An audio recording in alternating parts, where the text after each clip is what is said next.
My name is Akil, host of the Big 3 Me podcast powered by G Media. And today we're with young people like Carson Wacker, quarterback, crypto enthusiast, NFT guy under the age of 18. Ladies and gentlemen, this is the Big 3 Me podcast powered by G Media. Let's get to it.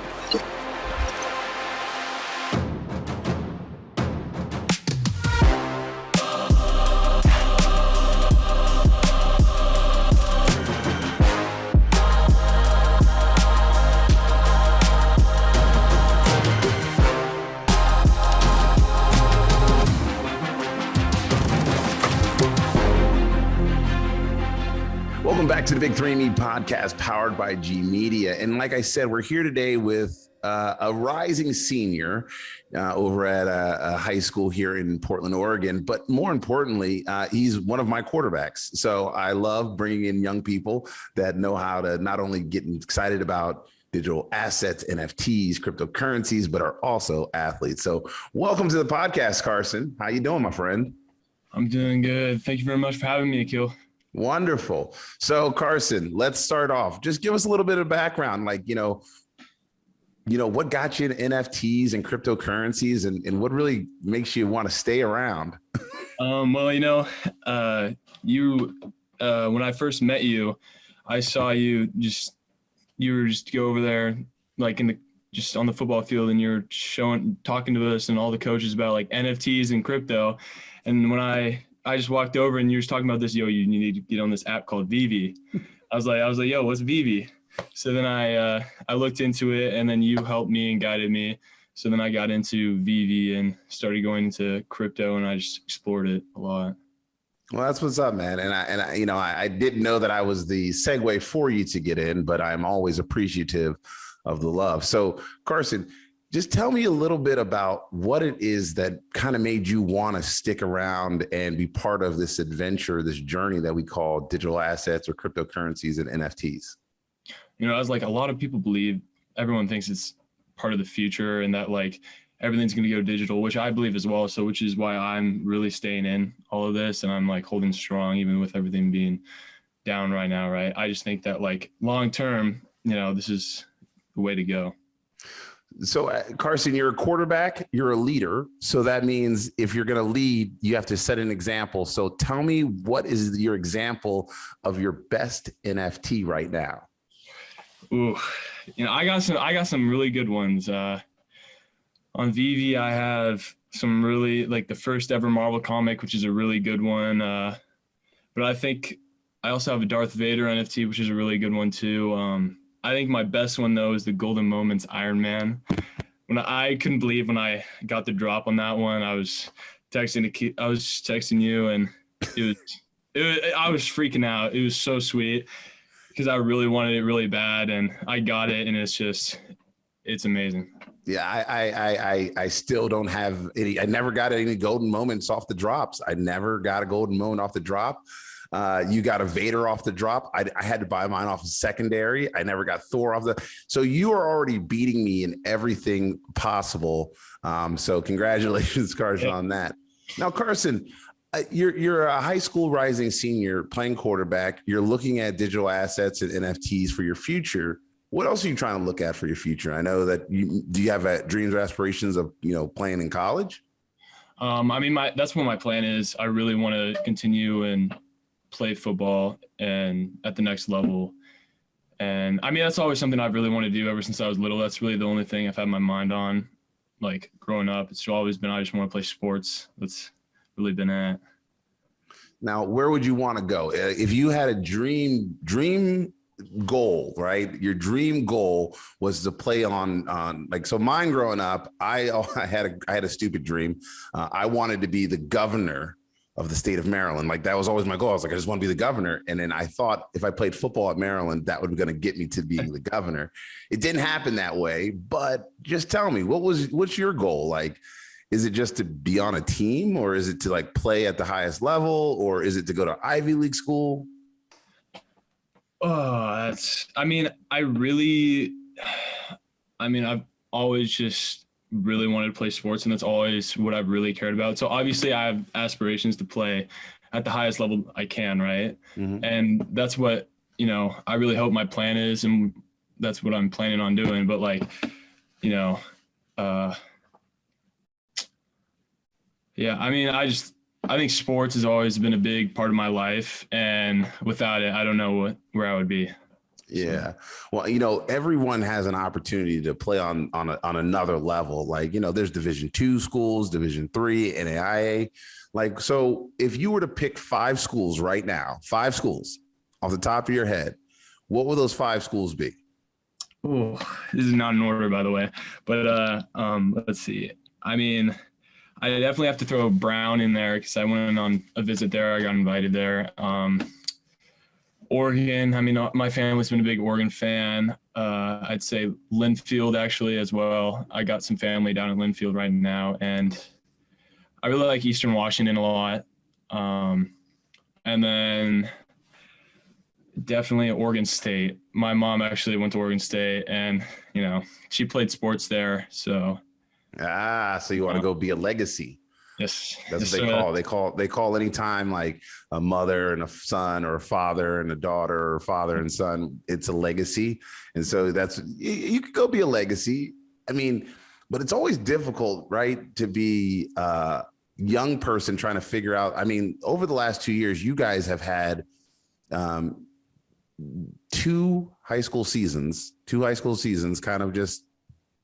kind of taken away in many ways. So you didn't get as many opportunities as I did. And so, you know, how has that affected your abilities kind of like to figure out, to navigate this trajectory of, hey, I want to play on the next level, but I also need to figure out if the next level is really for me. And how do I do that? Like, how have you navigated these last 2 years? You know, I definitely would say it's been pretty difficult because, you know, obviously we had thrown with COVID. And, you know, that's just been very difficult for everybody. And then, of course, when this season came around, I lost my season, second play of the first game of the season, to tearing my ACL, which is just so unfortunate. It was a sweet run, though, I must say. It was a sweet scramble run, and then just the turf monster got me. So, I mean, it was really unfortunate, but, you know, I mean, I see that like this is like something I really needed, though, is like to have this happen, to just really like give me something, like a really big challenge to overcome, right? And like prove to myself that I'm capable of what I believe I'm capable of.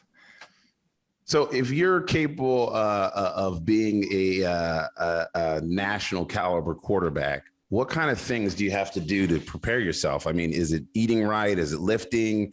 Are you thinking about, you know, where you should be playing in high school? Or are you just thinking about like, hey, I just need to focus on myself, you know, get to the weight room, those sort of things?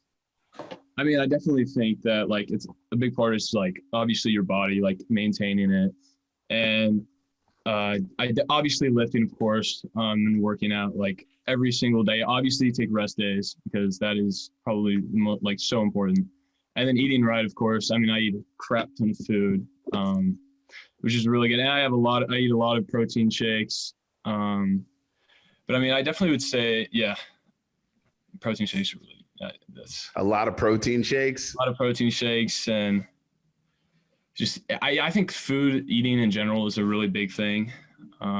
Especially if you eat right, because if you eat really junk food, you're not going to perform well, and just you're going to feel crappy, you know. Yeah. You know, I was always an offensive lineman, so I never had the experience of having to run the ball. Although I did once pick it up off the ground.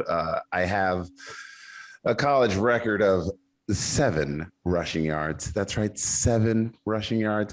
I went forward, not backwards. That's it. That's my claim to fame. But I know a guy who set the NCAA record once. So as you always know, Carson, my claim to fame is I know a guy. I know a guy. So Carson, tell me, as a rising senior who has had to battle like the last 2 years of just insecurity around sports and whatnot, have you gotten into games, like video games? Are you into like video games? I mean, I feel I've always been into video games forever. I mean, I've definitely been like a Call of Duty guy. There's some old games that I used to play.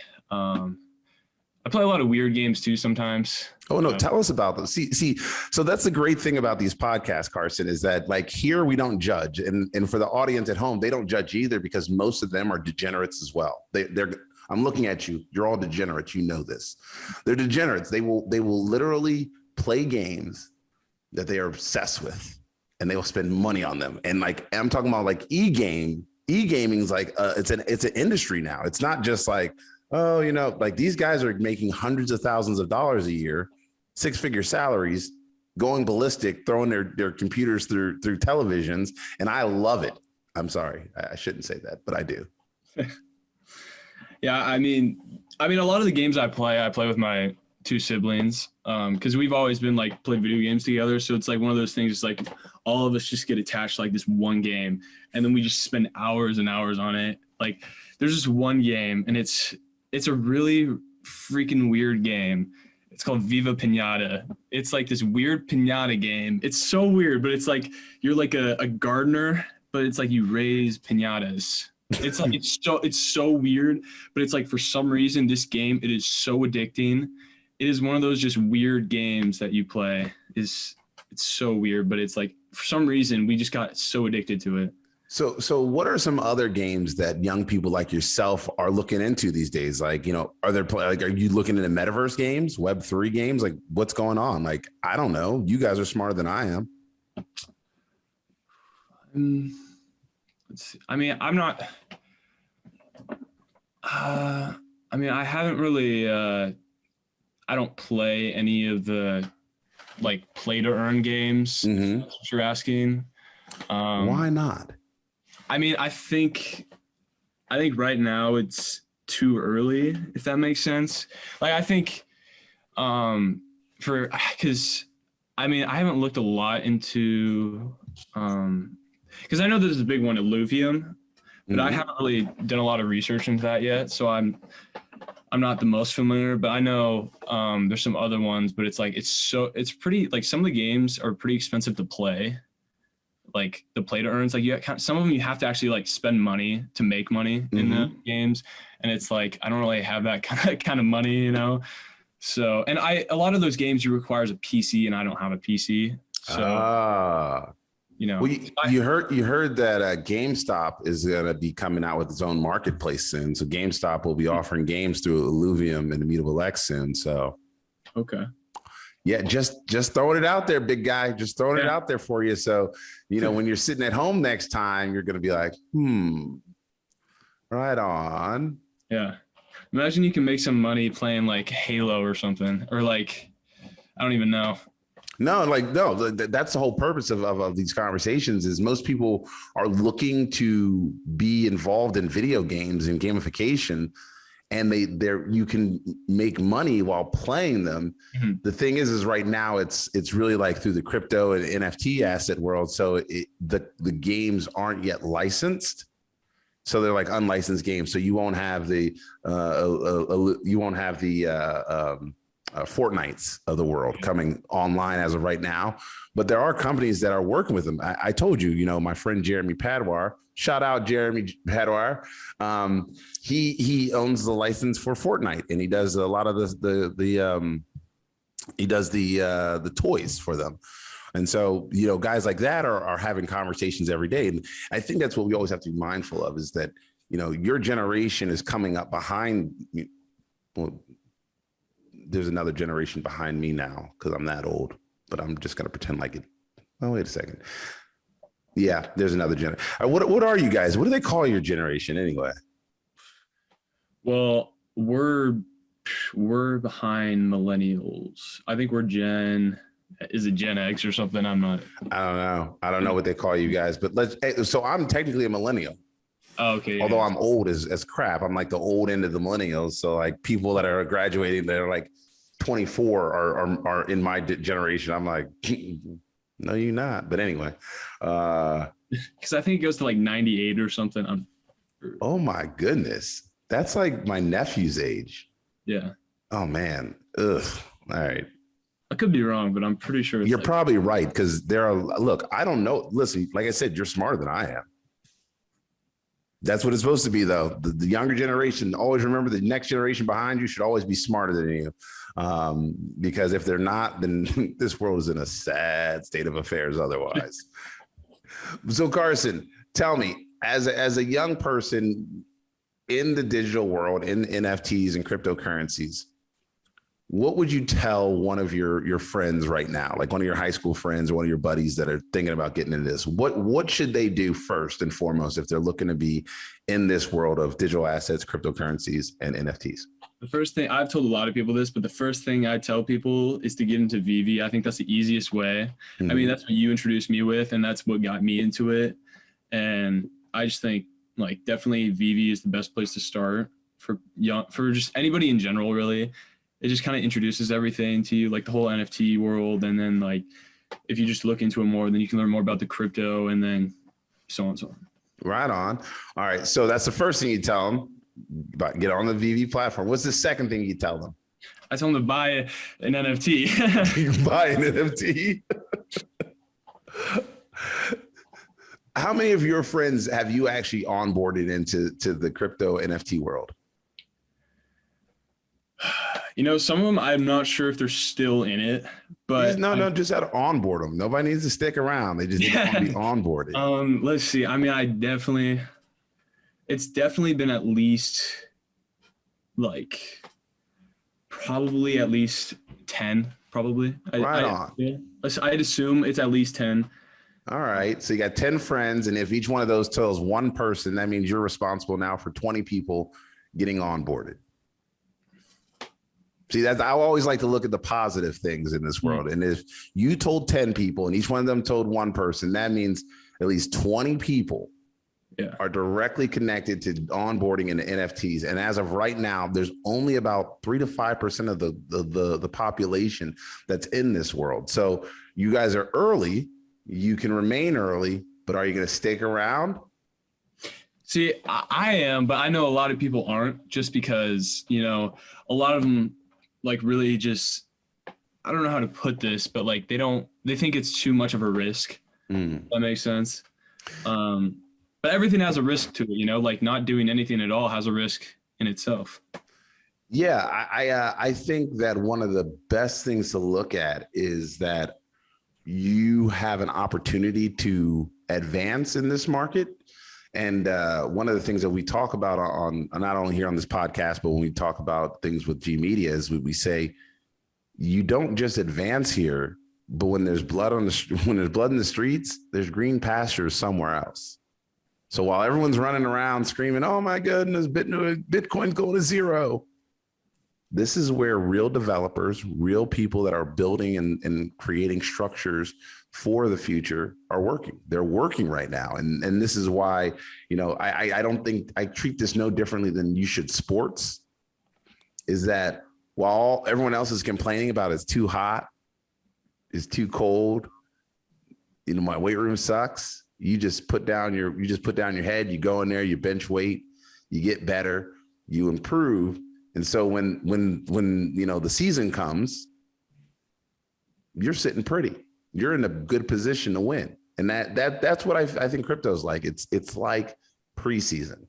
There's a preseason every year. Somebody goes down, somebody goes up, somebody takes the place of another coin. You know, Luna goes out, and now another crypto will merge in the top 100. You know, that's life, right? Yeah, that's well said. I love that's right, coach. You know, see, this is the problem with quarterbacks. They got all that mouth on the field, but when you get them in an interview, they just go quiet. And we know you're not a quiet guy, Carson. Come on. Yeah. Well, Carson, you're coming up senior year. What are some of your goals for this year for your team? I mean, I definitely want to see us be very successful. And I think our team has the potential to definitely go, because I feel our schedule just in itself is not like, for us, I don't think that, I mean, okay, hold on. I think that our schedule, like for us, I think we can go undefeated just in our schedule. And I mean, playoffs is a totally different ballgame, right? But I feel like if we really just like as a team, like get where we're supposed to be, I think that we really could go undefeated in the regular season. because I think we have the guys and we have the talent that we really can make some noise, especially in the playoffs too. Because I think we have a lot of just athletes on our team. We have some really good studs. So I think for our team, like I'm really confident in our team. Well, you guys are getting ready for your annual retreat this weekend, Carson. We want to wish you the best of luck come your season. Obviously, I'm going to be there calling the plays. So I'm just kidding. I'm not always calling the plays, but I definitely will be there on the sidelines rooting for my guys. And as always, thank you, Carson. Carson, you get the final say before I do my traditional goodbye. So anything you have to say to the folks out there? I definitely say buy my NFTs, because I need to make some money too, Buy. Okay. So Carson, what's your name on Vivi? What's the Vivi app name?